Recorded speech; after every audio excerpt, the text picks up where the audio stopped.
How can you not be romantic about baseball? We just witnessed a historical game in a 15-inning elimination game. Game 5, winner go home. Mariners, after 25 years of not getting there, extend it another 6 innings. Their fan base stays up. They stay up. They walk it off in the bottom of the 15th against the Tigers. And it was absolutely electric, and it was beautiful, and we're going to get into a quick recap of just my thoughts from watching pitch 1 to the final pitch, and what an unbelievable experience it was. This is the Hold My Ball podcast. I'm going to start this one off because I'm the ball guy. I'm going to start this off giving credit to our umpire last night, Alan Porter. This guy sat back there for 15 innings. 15 straight innings while these guys battled it out. About 500 pitches were thrown. And this guy finished with a 96% overall accuracy and a 97% overall consistency rate. Touche, hats off, umpires everywhere. Salute to you, my man. That is coming up big in the biggest game of the season so far for anybody and doing your job and making umpires look good. I love to see that. Not once did I really think that he was a factor behind the plate in this game. There was one pitch late in the game on a 3-0 count that looked like ball 4, that was probably ball 4. He called it a strike. The at-bat ended in a double play to get out of the inning. An impactful call, but to sit back there and do what he did, very impressive. Good job. Starting pitching, Skubal, Kirby, absolutely dealt, both guys. Kirby goes 5 innings, 3 hits, 1 run, 6 Ks, 0 walks. And I say 0 walks because I think that's important. Skubal, on the other hand, man, this dude, we're seeing something so incredibly special in this guy. He is doing things that pitchers have never done. But on top of it, he's brings this personality. He brings this fire. He brings this competitive nature to the field. And it's just like crazy to watch because it's so consistent.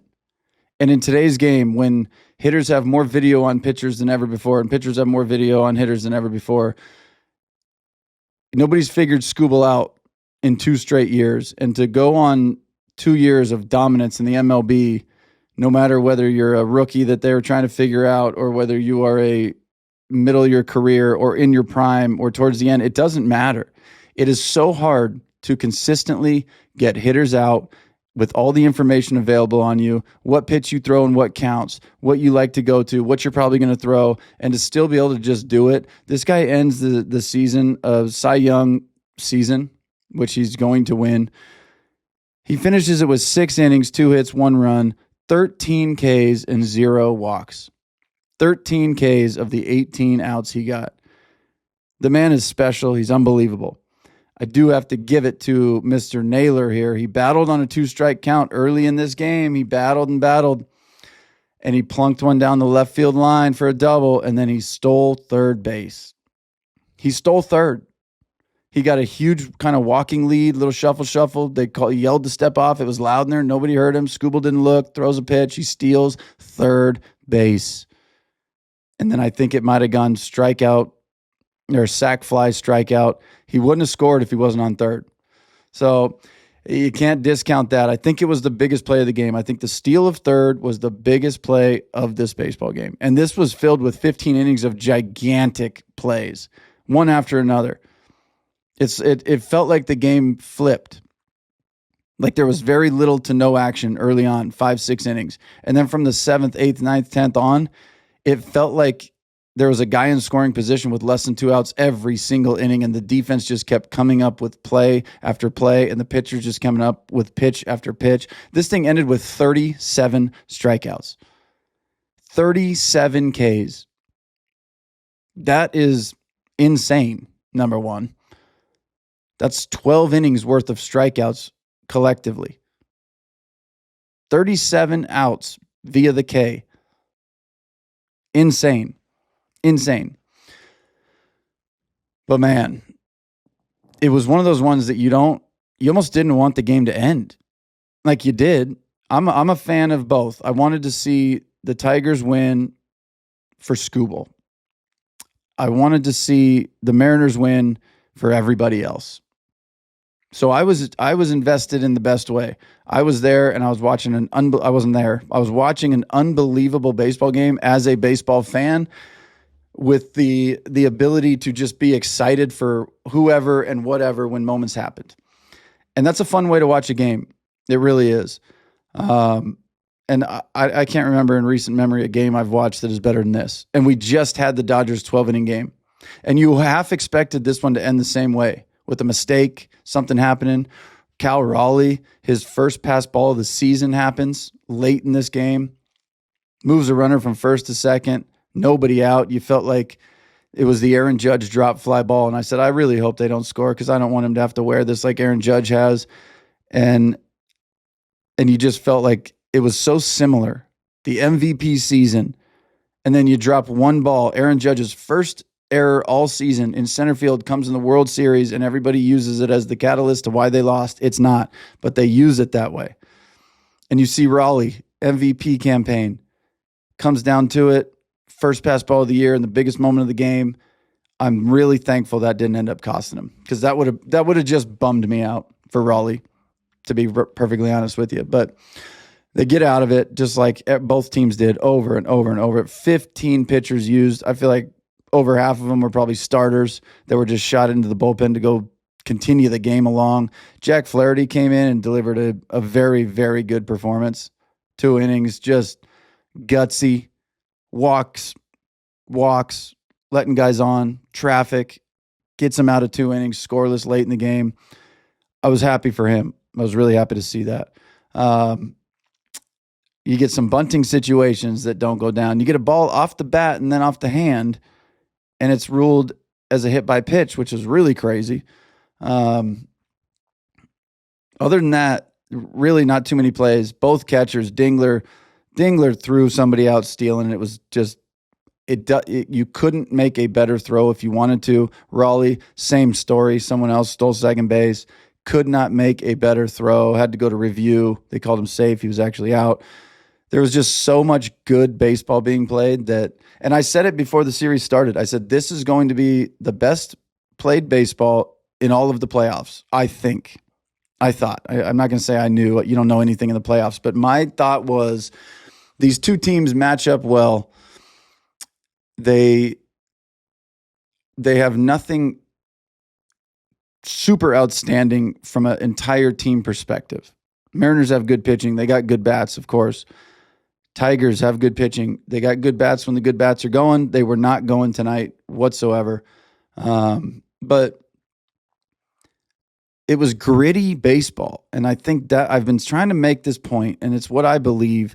I think baseball is going to get back to this kind of baseball, because the home run or bust doesn't play in the playoffs. And if the whole point is to win the World Series, you got to play winning baseball. The Tigers showed unbelievable grit all season, especially in the playoffs. I love this team, and they're very young. And I think since they were there last year, people feel like they're kind of veterans in the league.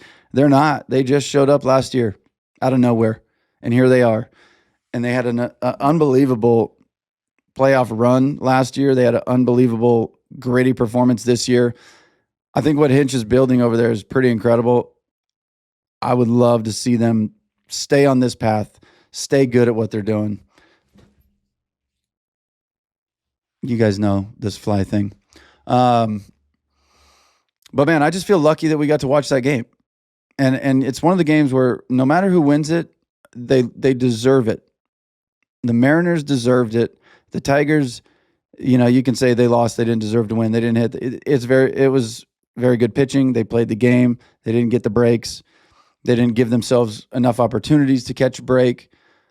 Kerry Carpenter, the only dude on the team that hit. He was 4 for 5 with a walk, a 2-run blast. That was the only 2 ribbies, the only 2 runs for Detroit in 15 innings.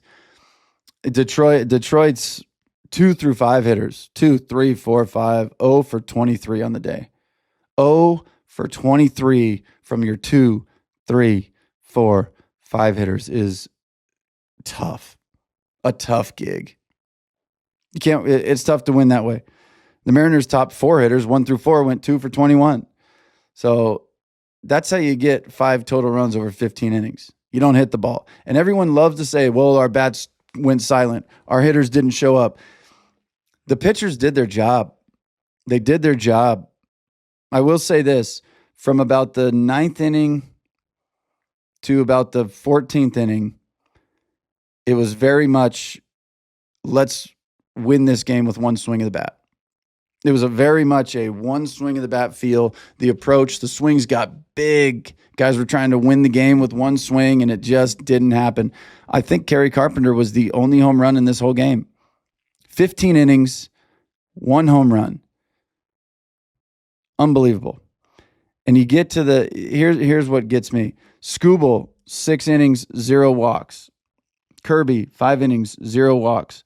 The first walk of the game comes in the 7th inning. Skubal goes 6 and he's done. He doesn't go out for the 7th. They bring someone else in. Can't remember who it was. Doesn't really matter. Walk. He gets an out and he gets a walk. And the walk scores. And when you walk people in games like this, they will come back to haunt you. Without the walk, maybe the guy gets out. Maybe you don't score that inning. Maybe this game ends 2-1 Detroit in the 9th. But you put people on, and it usually will come back to get you. That's why I'm such a big advocate of strike throwing. And you look at this game, later in the game, when these guys are trying to tie it up with one swing, it's just one thing after another. It's one fastball down the middle at 95, swung through or fouled back or by you because your swing got too big. You stick to just, let's get on base. Let's find a way. And I'm not saying it's easy, but clearly the swings got big. They matched the moment.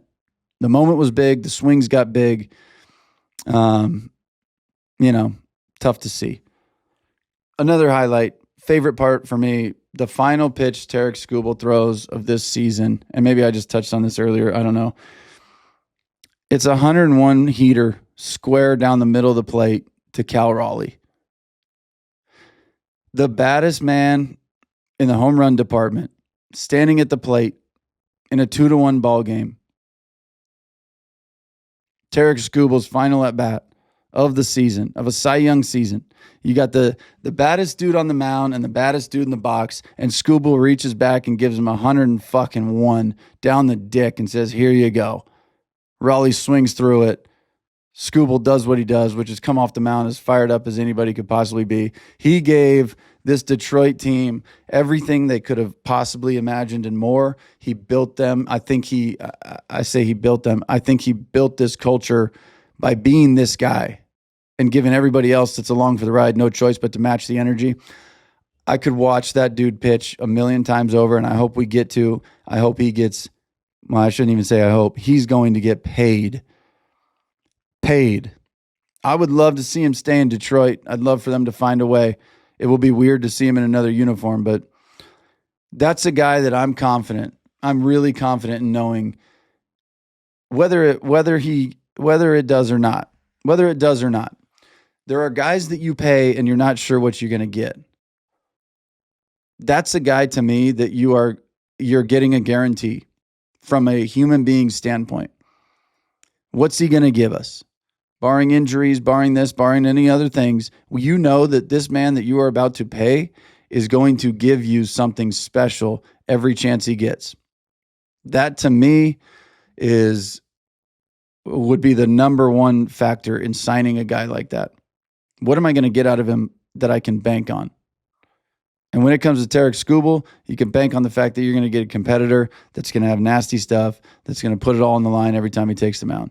I mean, you watch him last night, and the intensity he pitched with last night in the biggest game of the year, in a winner-go-home game where he Ks up 13 out of the 18 batters he sees. When you see that, I promise you can tune in on May 18th and watch him pitch a day game anywhere against anyone, and you are going to get the same intensity. And to me, that's the guy I'm paying. Simple as that. There's a lot of people, again, the Mariner fans. I'm happy for the Mariner fans. I'm happy for the Mariners moving on. It was special. There's a nostalgia to the Mariners, even if you're not a fan. And jeez. And I know for me,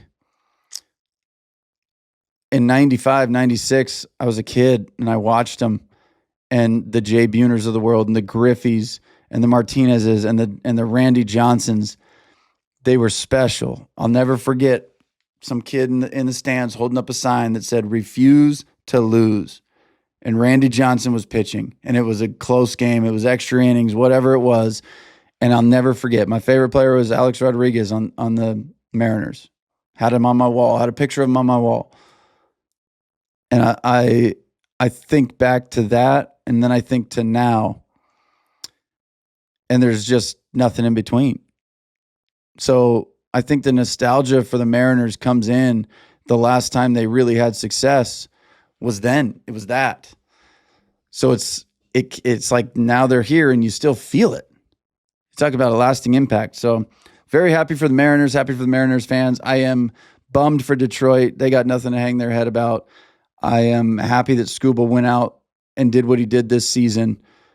Injury-free, gets through a whole nother year, blesses us with, 30-plus outings, whatever he threw of Tarik Skubal. This Mariners team has got to turn around and go see Toronto, which is going to be a task. If Toronto gets to the bullpen in like the fourth inning, they might score 60. These guys are gassed. Absolutely gassed. You play a 15-inning game, you use every arm you have, then you party, and then you get on a plane and you fly to Toronto and you're playing them in less than 40 hours later. Oh, it's going to be tough. It's going to be a tough gig. I am not going to be able to watch this Brewers baseball game that's happening in just a few with the Cubs. I'm going to be at a wedding for a buddy of mine, my pitching coach, when I coached high school baseball. But it's going to be a good one. I have to stick with what I started with, which is the Cubs are not that good. They've been proving me wrong easily the last two games. I still believe in Milwaukee. I am a Dodgers fan. I would prefer to see the Dodgers play the Cubs over playing Milwaukee. So I guess I'm rooting for the Cubs when it comes to me being a Dodgers fan, and I'll knock on some wood. I don't want to come back and bite us for me saying, oh, I wanted to play the Cubs, and the Cubs come in here and wax the Dodgers. I don't want to see that, but if I had to pick or choose, I would take a series with the Cubs to get to the World Series versus a series with this Brewers team, because I still think this Brewers team is the best team in baseball. I think the way they play the game is right. I think it's fun. I think it's pressure. I've said it on every podcast. I love it. But this is the playoffs. We're going to enjoy this one tonight. Tomorrow we will know who's doing what, who's playing who, and we'll have our NLCS championship series set. We'll have the ALCS is already set. There's 4 teams left after tonight. But for now, there's 5. The Dodgers await the Brewers or the Cubs. And the Mariners, do they ride the momentum? Do they ride this? Is this the special 15-inning game they needed to go into Toronto and just keep it rolling? If we can do that, we can do anything. I think so. I mean, I think I don't see anybody beating Toronto with the way they played, but I look at a 15-inning game and I know baseball and I know momentum and I know magic. And if there's any magic in these playoffs, I think it all lies with the Mariners. So I will give you my predictions on that series tomorrow morning before it starts, my thoughts, and I'll give you a recap of tonight's game. But thank you guys for being here. That was a special one last night, and I think I don't think it's going to be the last special one we get for these playoffs. Baseball's back, baby. I feel like old school baseball's back. I feel like it's coming back. This is winning baseball. I don't know what MLB has to do. Maybe they shorten the season, because I've said it before. I'll say it again. I love watching the best baseball players on the planet compete. I don't like seeing the best baseball players on the planet just play baseball. How do we get more of this? How do we get more guys competing? Because the regular season is guys trying to get paid. That's what it is. They're out there trying to get paid. They're trying to hit bombs because that's what's getting paid. They're trying to do things that get them paid versus help their team win. You get to the playoffs, and it is time to get your guys winning. And I want to see more of that. So I don't know what the story is. I don't know what the deal is. I don't know how to get that done, but more competition in baseball brings out unbelievable things like we saw with the Dodgers the other night, 12, 11 innings. We see the Mariners tonight, 15. More of that. More of that. This is the Hope My Ball podcast. Thank you guys for being here. I'll check in with you on the next episode.